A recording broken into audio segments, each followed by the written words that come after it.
So just before we begin, just want to say congratulations on the film. It's very interesting for a number of reasons we'll get to throughout the interview.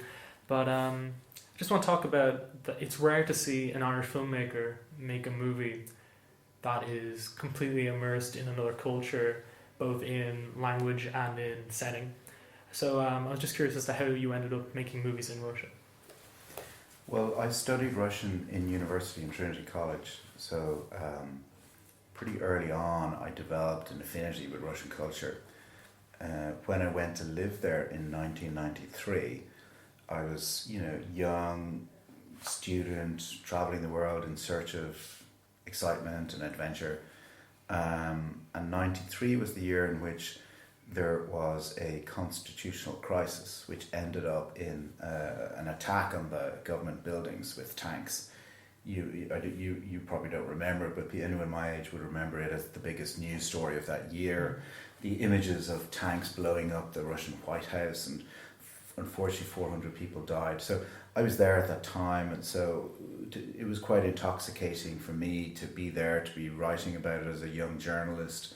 So pretty early on, I just got really interested in Russian politics, but also just in Russian society and culture.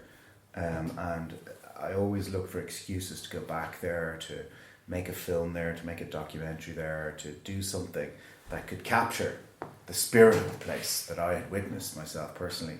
So the genesis of the film really is in my formative experience of living there as a student and wanting to somehow capture the spirit of the place in a film, in a documentary, to show to international audiences, because very few people outside Russia know what it's like. It's still bizarre to me to this day that you have the biggest city in Europe, the biggest country by population and landmass in Europe, but no one ever goes there. And Yeah, it's a great attractive place to be.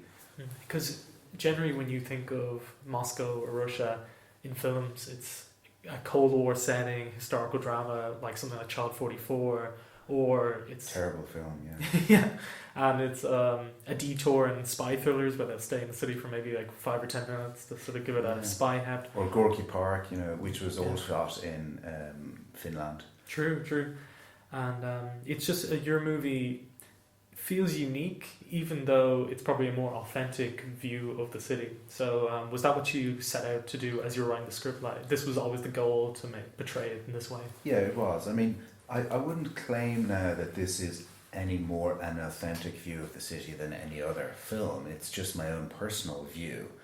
And obviously it's authentic to me personally.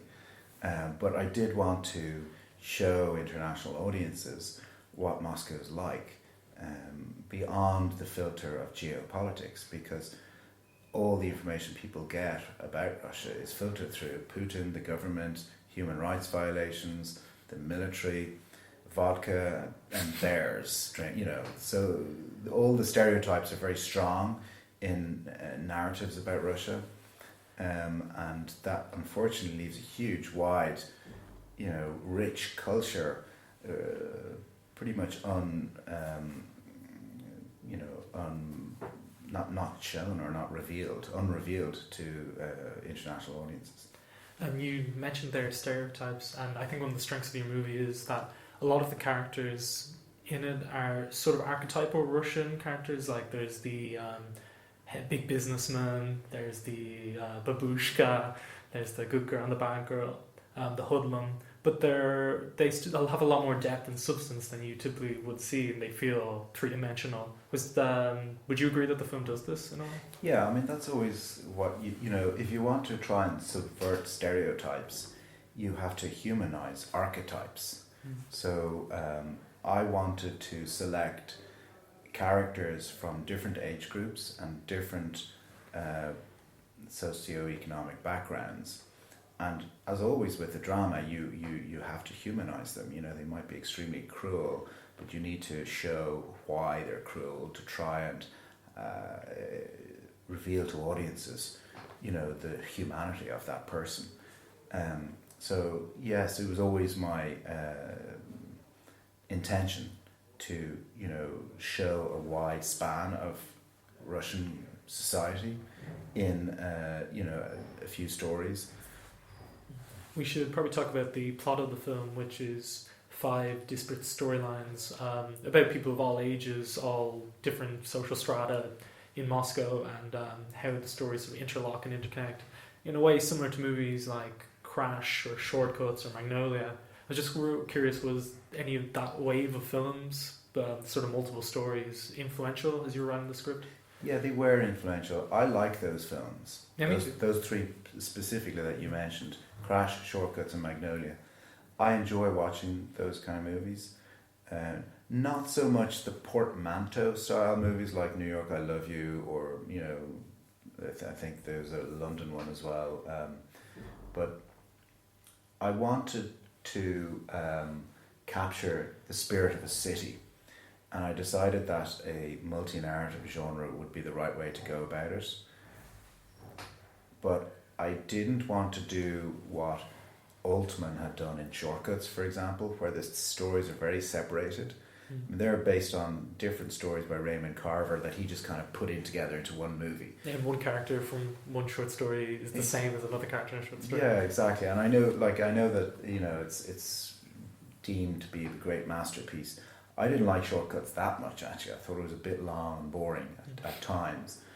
And then on the other pole, you have a movie like Crash, which is very much focused on one theme of racism and xenophobia.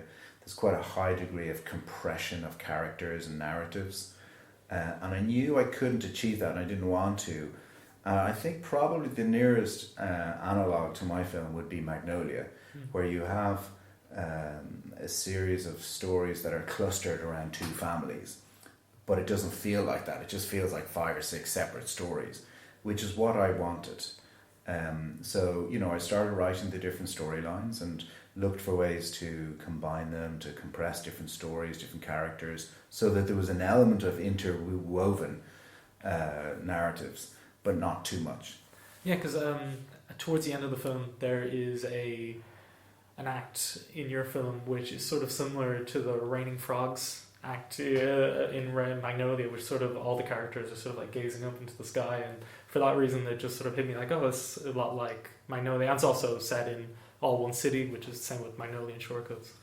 I was just curious about how you managed to get the overhead shots of the city. Was that drones? But the image looks so precise though, I was thinking it must be cameramen. No. That was great fun doing those shots, because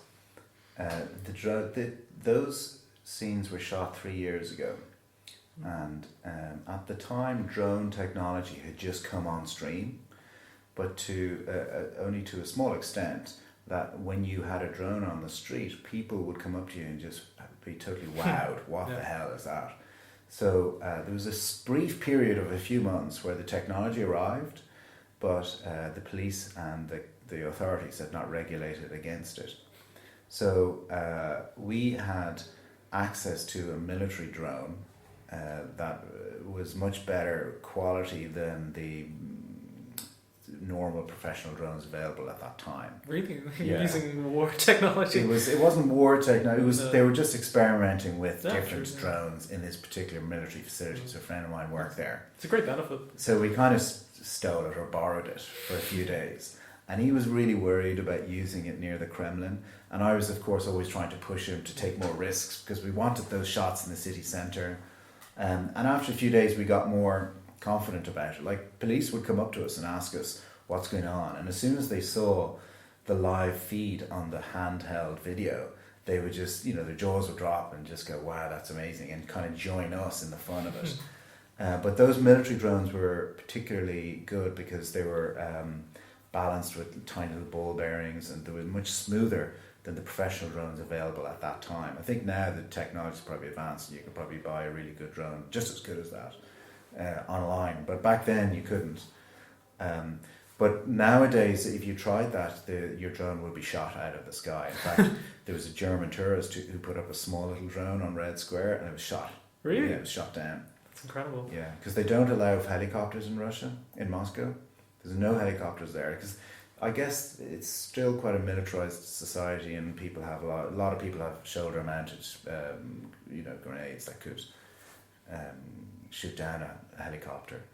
So it's unusual to see that, and it's very, very unusual to get that footage. That's kind of incredible in the sense that a few months before and a few months after the movie could look progressively different, in the sense that there'd be like a different like geography to the city and stuff. That's incredible. One of my favorite parts of the film was the segment regarding the elderly celebrity who is pestered and then pretty much kidnapped by a group of sort of hoodlum fans. It was funny because last week Justin Bieber was playing a concert here, and there was a lot of think pieces being published in newspapers and blogs about people going over to him and doing the same thing, to a lesser degree, of course. But what, like to kind of taking him away and grabbing him and saying, "Let's go here"? Like as if was he kind of going along with it or something? Or? No, he was like wanted to stay, so people were Okay. going over to him, sort of expecting him to kind of engage with them. Yeah. So I was just curious: was this something you'd had seen happen, considering you were in the film industry, or was it something you noticed about how society treats celebrities? It's more about how society treats celebrities, but in a particularly Russian way, you know? Russian people are a bit reckless, especially young Russian men. They'd be more reckless than your average young Irish or, you know, any Western man. So that kind of story, I think, rings true, you know? That people go, "Oh, let's take him somewhere," you know? I mean, it happens to me, not because I'm a celebrity, but just because I'm a foreigner. I mean, I'm not a celebrity or anything in Russia, but you know, if I'm out and about and I'm kind of just talking to some, especially if I'm chatting to some hoodlums, they will want to take me to their party. They will want me to show me off to their friends, their family, and just, you know, it's all in the spirit of fun. But I can imagine being in a situation where it's in the spirit of their fun, but even if I don't want to do it, they're going to make me do it, you know. So it's not really a reflection of anything in society, but it's something that is likely to happen to a well-known person in Russia. I mean, you know, most people, even middle management people, they all have drivers. You know, so people have a lot of personal security. Most, you know, people who kind of, like I said, just middle management people who wouldn't earn a huge living, but they employ security guards to bring their kids to school, all that kind of thing. So celebrities are the same, you know, they don't go wandering into bars, into cafes, not because they would get attacked, but because people would want to see them and be very pushy about getting their photo with them and all that. Speaking of celebrities, there is a large Russian cast, and some of them are quite prominent actors. For instance, Alexei Serebryakov, oh, so close with the pronunciation. He recently starred in Leviathan, and I was looking online that he's in a remake of House in Russia at the moment. Yeah, oh, is he? Yeah. What was it like to work with him? And could you tell us a little bit about his character, Anton? Well, he's such a great actor. You know, one of the things about working on a film like this, which is quite fluid structurally, is that it allows you to alter and change the characters as you go along a bit. So when you have great actors like Alexei starting to work with you on set, you start to realize all the benefits of his experience and his talent that he can bring to that role. So you start rewriting it and changing it. It evolves a bit. So my original intention for that character was that he was a bit darker. But Alexei just instinctively humanized him more than I had envisaged. And that gave his storyline more potential. So I did a fair bit of rewriting on that particular story. So he's just a great actor, you know. I mean, as a person, like many great actors, especially if they've been child stars, there's often kind of difficulties and challenges. But as an actor, he's amazing. I mean, and every single take is very different, but each is equally good. So when you're editing with someone like him, you've got a wealth of options. So it was delightful working with him. His character sort of encompasses a lot of the movie isn't overtly political, but there are some hints of politics in it. He's a businessman who's sort of being driven out by this kind of bureaucratic figures. And him and his driver have a conversation where they talk about how Moscow is a prison, but we love it. And I think it's a line that speaks volumes about the kind of vibrancy of the city and the beauty, but also the political situation and corruption within the country, of which Moscow is at the center. Is this how you feel about the city? I don't feel like that about the city because I'm not part of it in the same way. I'm a visitor, I'm an observer. But I like that idea because it is quite prevalent in Russian society. The idea that they suffer a lot and they've always suffered, and they use humour to alleviate the suffering, you know. There's a great phrase that I didn't get into the film because it's too on the nose, but things are worse today than they were yesterday, but at least they're better than tomorrow. Mm. So this is just a phrase that kind of encapsulates Russians, you know, fatalism, their acceptance of immense suffering, but in the face of it, they're funny about it, you know.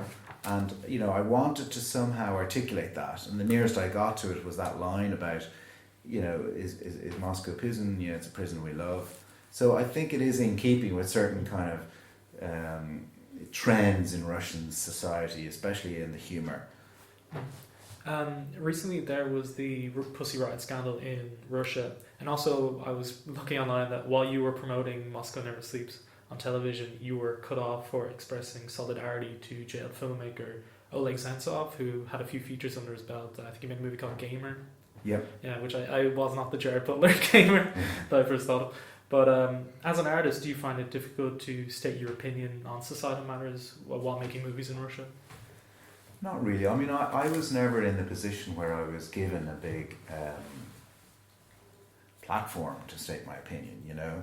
So, I mean, that was one opportunity to do it live on TV, and I felt the need to speak out at that point only because none of my fellow filmmakers would have been able to do that and not be punished for it, you know. But as a foreigner, they're not going to punish me because they can't. You know, the worst they could do is kick me out of the country, you know, which would be great PR for the movie, you know. So they're not going to do that. So I felt strongly that I should say something about that particular filmmaker because he's a filmmaker just like me. And, you know, it's very obvious that he was tried on trumped up charges, and he's now been in prison ever since. He'll be in prison for another 17 years on trumped up terrorism charges, you know. So I just felt strongly that I should say that. Since the movie was made, things have gotten worse in Russia with regards to censorship because they've had a war in Ukraine and Putin has changed the government, and the whole atmosphere, particularly in the media now, is a lot more fearful. There's a lot more fear mongering and a lot more censorship. You can kind of see that in the video because the interviewers don't seem particularly shocked by your response or what you said, and then immediately you can tell that they're like, oh, we have to finish this interview, yeah, which is unusual. Do you think your experience as a journalist helps you navigate that sort of thin line to help you create your art? I think it does. I think I knew instinctively that when I said that on TV that I wouldn't be severely punished for it. And I suspect it's because of my background as a journalist and my understanding of the way government works in Russia.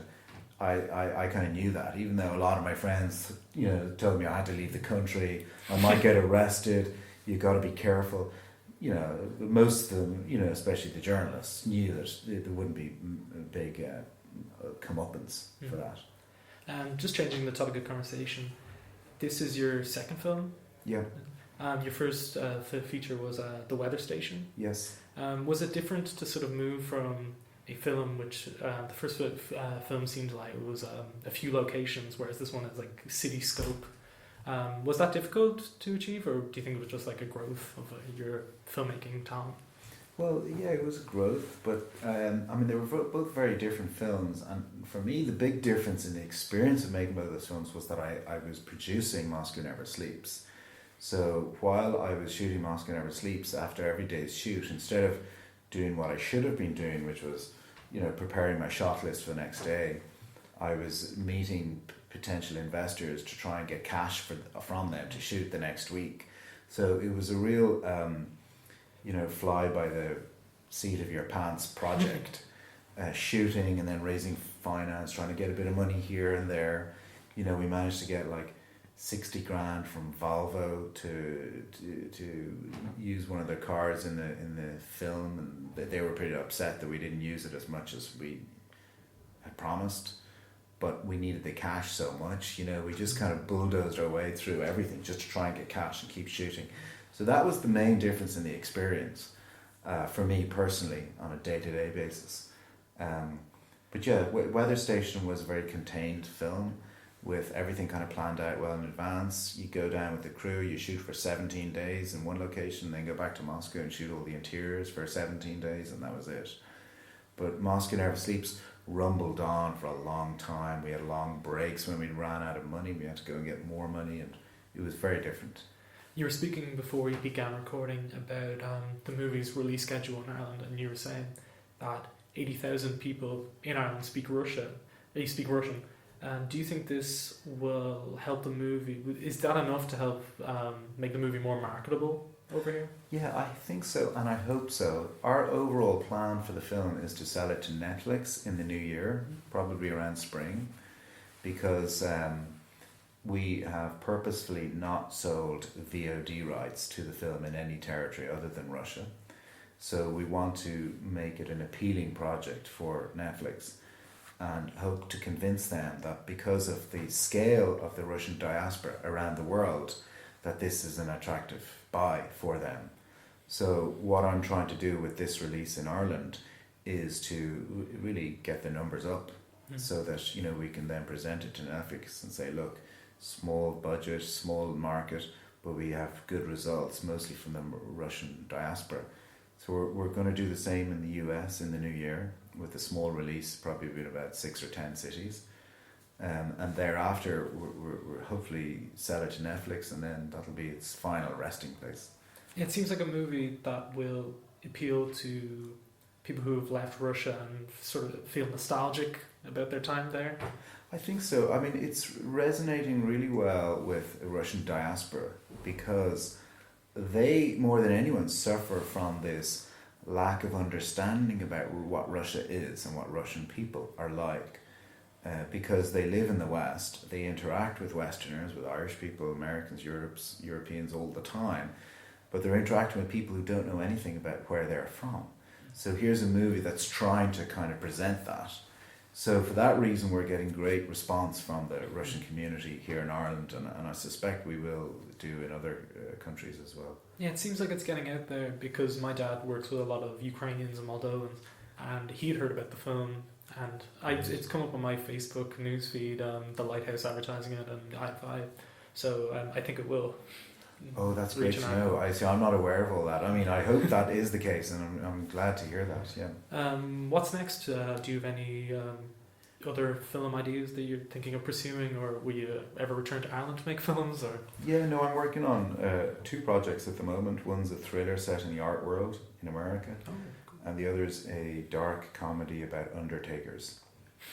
So those are the 2 projects. I'm not sure which one will hit first, but I suspect I'll be spending much of next year writing and developing, and then towards the end of the year I'll start shooting something, I think. That's right. Thank you for your time. You're welcome. Thank you. The film is fantastic. I hope you have all the success with it. Great. Thanks very much. Thanks. Thanks, William.